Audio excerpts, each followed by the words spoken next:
Halo sobat, jumpa lagi di Rumah Film.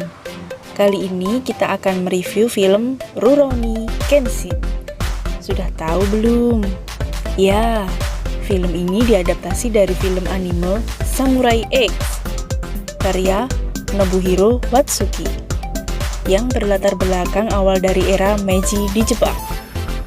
Film anime Samurai X mulai diperkenalkan di Indonesia sekitar tahun 2002 yang menceritakan seorang pendekar samurai tanpa tanding. Tapi di masa lalunya dia merupakan seorang pembunuh dan sekarang dia ingin menebus semua kesalahan di masa lalunya dengan melindungi orang-orang di sekitarnya.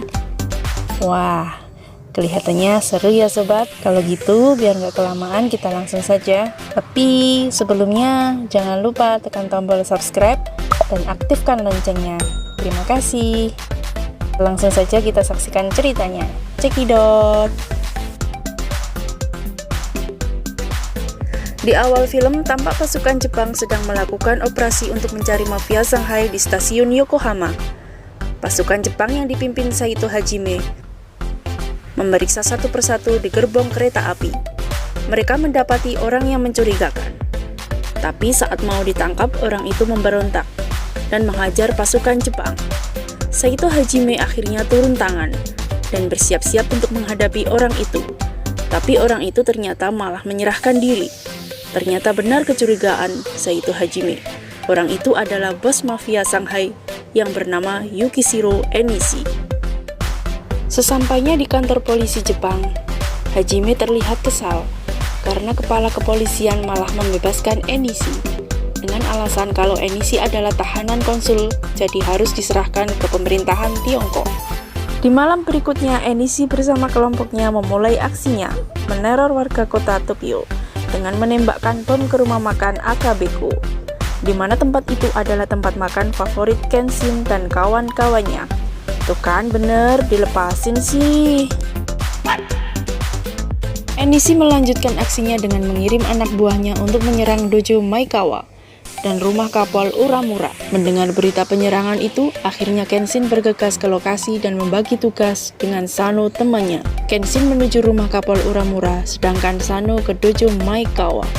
Di rumah Kapol Uramura, anak buah Enishi ingin membantai semua anggota keluarga Kapol. Beruntung Kenshin datang tepat waktu, jadi Kapol sekeluarga masih terselamatkan. Untungnya Oh my god! Wow! Kenshin langsung menghajar anak buah Enishi itu. Tak butuh waktu yang lama bagi Kenshin untuk mengalahkan musuhnya itu, hingga musuhnya tak berdaya. Tapi di saat Kenshin mau meninggalkan tempat pertarungan, ternyata musuhnya mengeluarkan bom dan langsung meledakkan dirinya.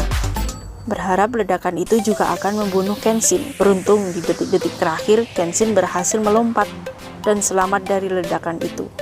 Tempat lain, Sano ternyata terlambat datang dan terlihat orang-orang di dojo Maekawa sudah dibantai oleh anak buah Enishi. Esokan paginya, saat Kenshin dalam perjalanan pulang, dia bertemu dengan Enishi. Kenshin sangat terkejut saat bertemu dengan Enishi, karena Enishi adalah adik ipar Kenshin. Enishi datang ke Tokyo untuk membalas dendam ke Kenshin, karena Kenshin yang membunuh kakaknya Tomoe Himura. Tomoe Himura adalah mantan istri Kenshin, tapi dia terbunuh oleh Kenshin tanpa sengaja. Enishi menjelaskan kalau dia adalah orang yang bertanggung jawab atas kekacauan yang terjadi, dan semua itu dia lakukan untuk membalas dendam ke Kenshin. Sesampainya di rumah, Kenshin mengumpulkan orang-orang terdekatnya guna menjelaskan semua yang terjadi adalah ulah dari Enishi untuk membalas dendam kepada Kenshin. Kenshin juga menceritakan awal mula dia mendapatkan luka silang di pipinya, di mana luka itu diperoleh dari tunangan Tomoe saat dibunuh Kenshin, dan sebelah lagi dari pedang Tomoe saat Kenshin membunuh Tomoe.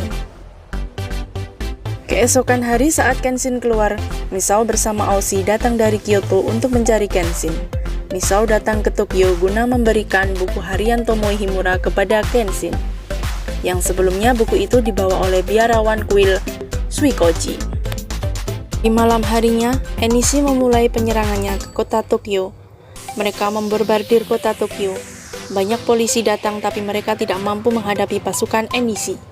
Saat penyerangan itu, Kenshin berada di kota, jadi Kenshin bisa langsung menghadapi anak buah Enishi. Kenshin pun dengan segera melumpuhkan anak buah Enishi itu. Tapi di saat bersamaan Enishi datang ke rumah Kenshin, dan Enishi menghajar semua orang yang berada di tempat itu. Sano berusaha untuk menghadapi Enishi, tapi karena perbedaan kekuatan jauh, Sano malah menjadi bulan-bulanan Enishi.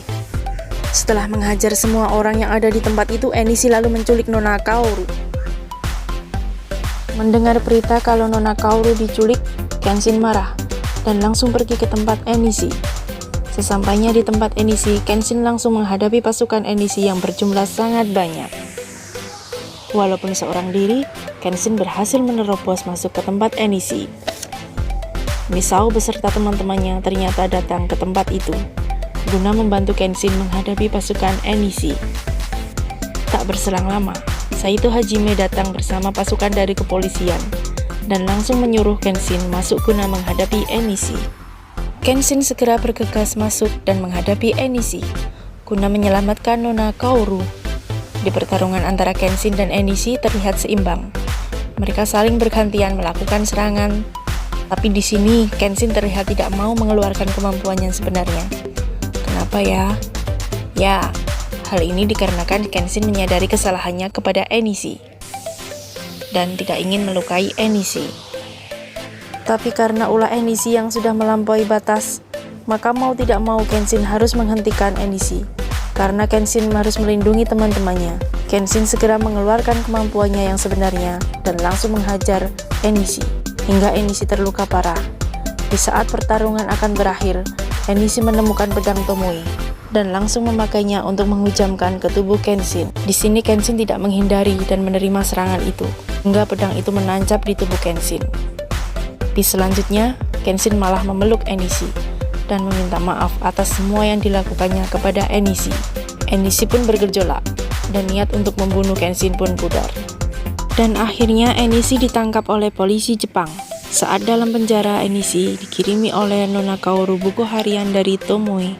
Begitu membaca isi buku itu, Enishi pun akhirnya mengerti kenapa selama ini kakaknya Tomoe selalu melindungi Kenshin. Bahkan dia rela mengorbankan nyawanya untuk Kenshin.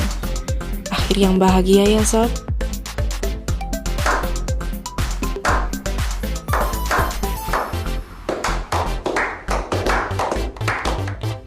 Sampai di sini dulu ya sobat. Terima kasih telah menonton dan sampai jumpa di review film berikutnya.